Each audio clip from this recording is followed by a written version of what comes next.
दिल्ली के एक कोचिंग संस्थान में हुए हादसे के बाद देश के तमाम शहरों में जो कोचिंग संस्थान हैं उनको लेकर सवाल खड़े हो गए हैं। सवाल इस बात के कि जो छात्र अपने माँ बाप की गाढ़ी कमाई लेकर कोचिंग संस्थानों में आते हैं, तब उसके बाद उनकी जान की सुरक्षा क्या है और किस तरीके से कोचिंग संस्थान इसकी परवाह करते हैं। हम इस समय मौजूद हैं प्रयागराज के सिविल लाइंस इलाके में, जो कि कोचिंग संस्थान का हब माना जाता है। कोचिंग संस्थान से जुड़े कुछ बच्चे हैं, कुछ छात्र हैं और कोचिंग संस्थान के कुछ जो डायरेक्टर्स हैं, मालिकान हैं, वो भी हमारे साथ हैं। शुरुआत करते हैं छात्रों से और उसके बाद छात्रों के क्या जवाब हैं संस्थान के जो मालिकान हैं वही देंगे। किस तरह की स्थितियां आपके शहर में हैं? चूंकि दिल्ली में 3 बच्चों की जान चली गई, क्या आप सेफ हैं इस शहर में, कोचिंग संस्थान में? जो दिल्ली में हुआ बहुत ही खेदजनक था। हम्म। इसको थोड़ा आपके क्लासरूम में पूरी सुरक्षा है? जी मेरे क्या क्लासरूम है में बताइए। मेरे क्लासरूम में हर तरीके की फैसिलिटी दी गई है। कोई भी डेंजरस इक्विपमेंट जो भी होते हैं उस चीज़ की हर दिन चेकिंग होती है। हर चीज़ के बारे में मैम जानकारी देती हैं कि सब चीज़ें सही चल रही हैं कि नहीं चल रही हैं, क्या एसी में कोई तरह की गड़बड़ी हो रही है कि नहीं हो रही है, कि उससे आग लगने का खतरा हो, वो सारी जानकारी ली जाती है। एक स्टूडेंट से दूसरे स्टूडेंट के बीच की जो सीट होती है उसका कितना मीटर का दायरा होता है आपके यहाँ? आधा मीटर तक का दायरा रहता है। राइट, कुछ और छात्र हैं बस देते हैं। इस तरह की स्थितियां हैं इलाहाबाद में जो संस्थान है, प्रयागराज में जो संस्थान है, कोचिंग में क्या बच्चों की सुरक्षा का पूरा ध्यान दिया जाता है? यहाँ पे तो सर फैसिलिटी ठीक हैं, लेकिन इलाहाबाद में और दिल्ली में थोड़ा सा अंतर ये है कि वो थोड़ा ज़्यादा डेवलप हो चुका है, ये हो रहा है, तो इसमें इतना कंजस्टेड नहीं है। तो इलाहाबाद में उस लिहाज से देखें तो इतना ज़्यादा चिंता की बात नहीं है जितना कि दिल्ली में है।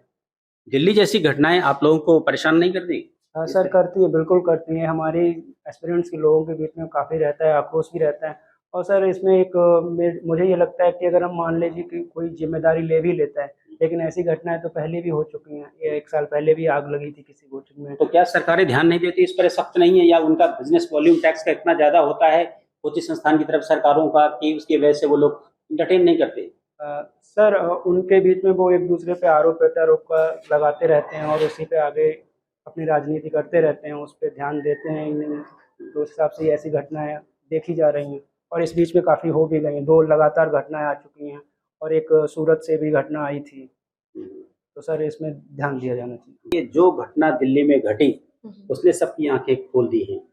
प्रयागराज में 210 के आसपास कोचिंग संस्थान हैं, जिसमें बहुत से कम संस्थान हैं जो जो सेफ्टी मेजर्स हैं उनको ध्यान में रखते हैं। कितनी जिम्मेदारी है आप लोगों की? सर बेसिक सेफ्टी मेजर्स जो कि आग लगने से या फिर रास्तों की अगर बात करें, मैं कोई झूठ नहीं बोलना चाहूँगी। ज़्यादातर बिल्डिंग्स के जो कंस्ट्रक्शंस हमें मिलते हैं हर जगह पे, जो पुरानी बिल्डिंग्स बनी हुई हैं, उनमें सिर्फ एक रास्ता है, जिन्हें भी बहुत ज़्यादा बड़े नहीं हैं आइडियली। और आप हमारे ही नहीं और कई जगहों पे आप जाके देखेंगे तो इस तरह से आपको मिलेगा। बात एक इस चीज़ में नहीं है कि आपकी संस्थान किस तरह से बनी है, किस तरह की बिल्डिंग में बनी हुई है। बेसिक जो चीज़ें शुरू होती हैं एक रेगुलेशन से शुरू होती हैं। वो रेगुलेशन मुझ पे या फिर दिल्ली की कोचिंगों पे या प्रयागराज की कोचिंगों पे या तमाम देश की हर कोचिंग पे अगर लगे तो वो ज़रूरी है। मुद्दा आज हम ले रहे हैं कि 3 बच्चों का डिमाइस हुआ है वहाँ पे बहुत बुरी कंडीशन में। शायद कल मैंने इस पे कुछ कहने की भी कोशिश की थी और मैं मानती हूँ कि हर टीचर कल्प्रिट है वहाँ पे, हर संस्थान कल्प्रिट है। इतने ज़्यादा बड़ी ये इंडस्ट्री बोलूँगी मैं, इस साथ में शब्द का इंडस्ट्री का यूज़ करूँगी कि इतनी बड़ी इंडस्ट्री है, CSR भी किया जा सकता है, मैंने बोला यहाँ इस पे। लेकिन बात आती है रेगुलेशन की। There should be a regulatory body. क्यों? क्योंकि अभी 3 बच्चों की डिमाइस आपने देखी। इससे जस्ट पहले दिल्ली के पटेल नगर इलाके में ही एक बच्चे का डिमाइस हुआ था, नीलेश राय का, जो बच्चा मेंस लिख रहा था। अब 2 चीजें आती हैं। उस समय अगर बात उठी होती या वाटर लॉगिंग पे बात हुई होती, इलेक्ट्रिक्यूशन पे बात हुई होती, तो शायद ये जो ओल्ड राजेंद्र नगर में जो हादसा हुआ है ये नहीं होता। ठीक है, वो बहुत छोटी तरह पे चला गया और इसके पहले भी वाटर लॉगिंग की वजह से तमाम लोगों ने कहा कि बहुत ज्यादा बारिश हुई है इस बार। बट हम कोई जब इंडस वैली सिविलाइजेशन के ड्रेनेज सिस्टम इतने अच्छे हो सकते हैं तो जाहिर सी बात है अगर ध्यान दे तो हमारे ड्रेनेज सिस्टम भी अच्छे। प्रशासन सरकार की ही या कोचिंग संस्थान की? दोनों की है। कोचिंग संस्थान की भी है। आप अगर ओल्ड राजेंद्र नगर की बात करेंगे, वो जो एरिया है सर, वहाँ आज से नहीं 10 सालों से वाटर लॉगिंग हो रही है।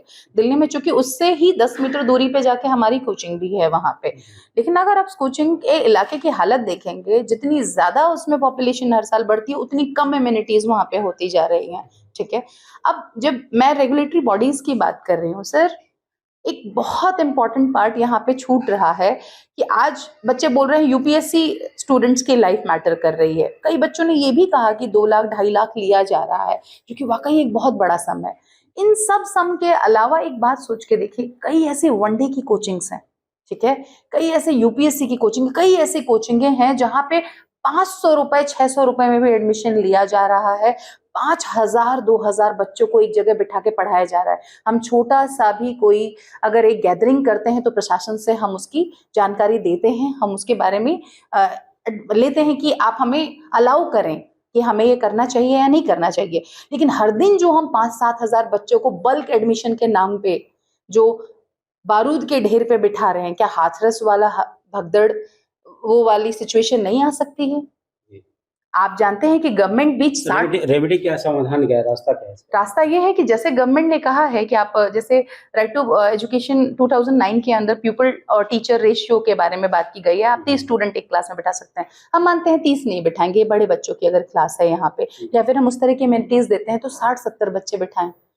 किसी एग्जाम के पॉइंट ऑफ व्यू से भी सही रहेगा, क्योंकि जितने बच्चे आ रहे हैं उतने ज्यादा नंबर में वो पैसे भी पे कर रहे हैं, तो उनको एमिनिटीज देना इतनी बड़ी बात नहीं हो सकती है। स्टूडेंट्स का नंबर कम किया जाना चाहिए। बिल्कुल। सेफ्टी मेजर्स में क्या, और जो कोचिंग संस्थान की और क्या जिम्मेदारी बनती है? क्या जो फायर नॉर्म्स है वो पूरे होते हैं, एनबीसी का जो कंडक्ट है? सर देखिए, टू बी वेरी फ्रैंक, जैसे हम कोचिंग संस्थानों में रहे हैं, हम पे तो हर बार ऐसा रहता है कि थोड़े थोड़े दिनों में फायर स्टेशन से लोग आते हैं, फायर एक्सटिंग्विशर्स चेक करते हैं। हमारे यहाँ एम्प्लॉय को हम ट्रेनिंग भी देते हैं कि किसको कौन सी नॉब खोल के किस तरह से हम फायर एक्सटिंग्विशर को चलाना है। ठीक है, ड्रिल्स भी होती हैं, जैसे हमारे यहाँ पे भी जो बिल्डिंग में लगा है इसके लिए भी हमने ड्रिल किया हुआ है। तो ये तमाम चीजें होती हैं, but to be very frank and precise sir, वहाँ लगातार कुछ ना कुछ एक ऐसी कमेटी होनी चाहिए जो बार बार आकर के सिर्फ फायर नॉर्म्स ही नहीं, हर तरह के नॉर्म्स को चेक करे। कोचिंग संस्थान की कोई रेगुलेटरी बॉडी नहीं है क्या?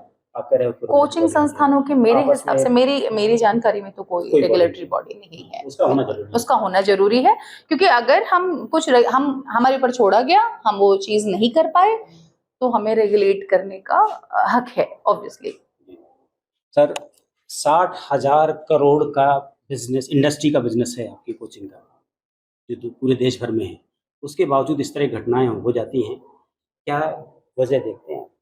घटनाएं होने का एक कारण ये है कि ये बिजनेस ट्रीट हो रहा है, और कुछ कोचिंग इंस्टीट्यूशंस ऐसे हैं जो बेसमेंट में चला लेते हैं, उनको कम पैसे में मिल जाता तो ज़्यादा प्रॉफिट करते हैं, और कुछ जो है सारे रेगुलेटरी नॉर्म्स जो नहीं भी हैं वो फॉलो करते हैं, बच्चों को इंसान ट्रीट करते हैं, स्टूडेंट्स को, तो वो कम प्रॉफिट करते हैं। इससे क्या हो रहा है कि ऐसा काम करने वाले लोग इनकरेज हो रहे हैं कि हम कम पैसे में कम चीज़ें फॉलो करके बेसमेंट में चला लें, वहाँ लाइब्रेरी चला लें और क्लासेस चला लें।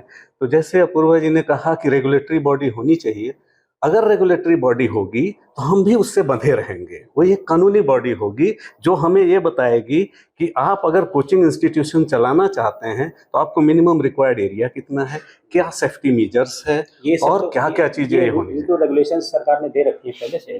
रेगुलेटरी अथॉरिटीज नहीं है, कौन रेगुलेट करेगा? एक जगह से रेगुलेट होना चाहिए। मैं एक एग्जांपल बताता हूँ जहाँ तक मेरी नॉलेज है कि हम कोचिंग इंस्टीट्यूशन चला रहे हैं, हम कहाँ से लाइसेंस ले रहे हैं? एक इंस्टीट्यूशन होना चाहिए जो लाइसेंस दे, और लाइसेंस में कंडीशंस लिखे होने चाहिए। The moment you violate these conditions, ये कितनी सारी कोचिंग इंस्टीट्यूशन ऐसे हैं जो विदाउट इसके हैं, किसी भी सर्टिफिकेशन के, किसी भी रजिस्ट्रेशन के बगैर चला रहे हैं, इसीलिए ये घटनाएं हो रही हैं। और जो घटना दिल्ली में 2 हुई हैं वो दोनों 2 प्रकार की हैं। एक में जो है वो पब्लिक प्लेस में स्टूडेंट का डेथ होता है, जहाँ इलेक्ट्रोक्यूशन होता है और फ्लडिंग होता है। दूसरा है कोचिंग के अंदर बेसमेंट में कोचिंग चलाया जा रहा है, वहाँ पे होता है। अब ये बहुत डिफिकल्ट टाइम है कोचिंग इंस्टीट्यूशन के लिए। हमारा एक सलाह है, सारे कोचिंग इंस्टीट्यूशन और जितने भी दिग्गज इंडस्ट्री हैं उनको इकट्ठा होकर के आना चाहिए और एक आवाज़ उठाना चाहिए कि हम सारे नॉर्म्स फॉलो कर रहे हैं, और कुछ इसी में ऐसे लोग हैं जो नहीं नॉर्म्स फॉलो कर रहे हैं, उनके कारण हम सबका नाम बदनाम हो रहा है। तो हम चाहते हैं गवर्नमेंट इंटरवीन करे, हमें भी बैठाए, गवर्नमेंट भी होकर सारे स्ट्रिक्ट नॉर्म्स बनाए जिससे सबके ऊपर ये चीजें लागू तो थोड़ा कंट्रोल हो सकता है। तो मुद्दा अभी ये होना चाहिए कि बच्चे इतनी बड़े एग्जाम की तैयारी कर रहे हैं, और साथ में कहूंगी ना सिर्फ यूपीएससी, सबसे ज्यादा भीड़ तो सबसे ज्यादा वैकेंसीज वाले एग्जामिनेशंस में है। उन एग्जामिनेशंस को और उन टीचर्स को एक रिक्वेस्ट रहेगी कि कृपया करके बच्चों को बोरों की तरह बल्क में भरना बंद करें। 500, 600, 700 रुपए की चीजें ऑफर करना, और जिसमें आपके लिए भी पॉसिबल नहीं है कि आप वो अम्यूनिटीज दे सकें, या फिर अगर आप बल्क में ले रहे हैं तो किसी भी तरह आप उस तरह की अम्यूनिटीज प्रोवाइड करवाएं। भीड़ किसको बुरी लगती है? यही तो चाहते हैं कोचिंग वाले कि हमारे पास भीड़ आए, करोड़ों का पैसा आए, 60,000 करोड़ की इंडस्ट्री आपकी हो गई, कैसे रोकें? कौन चाहता है कि हमारे यहाँ भीड़ ना आए? सर, तो इस भीड़ का बहुत बड़ा नुकसान है। नेचुरल जस्टिस होगा ना तो कोई नहीं रुकेगा, ना ओल्ड राजेंद्र नगर चलेगा, ना प्रयागराज की मंडी चलेगी, ना कोई मंडी चलेगी। तो प्रयागराज में जो छात्र हैं और जो कोचिंग संस्थान हैं, उनके मालिकान का कहना है कि सबसे पहले तो इसके लिए एक कॉम्पिटेंट रेगुलेटरी बॉडी होनी चाहिए, और उसके बाद प्रशासन की तरफ से भी लगातार इस तरह की रेड होनी चाहिए जगह जगह, ताकि फायर सेफ्टी नॉर्म्स है या दूसरे जो नॉर्म्स हैं उन पर भी अमल लाया जा सके, ताकि दिल्ली में जो घटनाएं घटी हैं वो दोबारा रिपीट ना हो। Dinesh Singh, TV9 UP, Prayagraj.